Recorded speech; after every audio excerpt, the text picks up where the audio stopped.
नाच बाजा और फिल्म में रहने से ये जो थोड़ा चर्चा हो जाती है। अब उन्होंने गाना गाया कि चोली के भीतर क्या है, तो कुछ दिन चर्चा हुई देश में, तो यही सब चर्चा का विषय है। ये गाना हमने कभी नहीं सुना पवन सिंह जी का। चोली ये के भीतर कौन किसका गाना है पता करो। पवन सिंह का नहीं है। ये तो हिंदी गाने हैं, बॉलीवुड के गाने हैं। अरे भाई, ये पवन सिंह ने बंगाल में जो गाया कि बंगाली माल क्या क्या, ये लोग अश्लील गीत का ये प्रचारक है, इसलिए थोड़ा चर्चा है।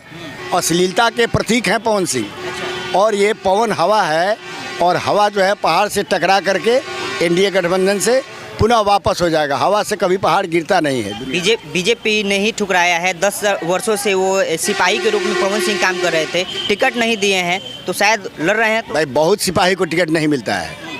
ऐसा नहीं है कि दल में 40 ही सीट है और गठबंधन में उसको 17 सीट मिला, और बगल में आर के सिंह राजपूत जाति के उम्मीदवार हैं, तो इनको कैसे बगल में वो सुशील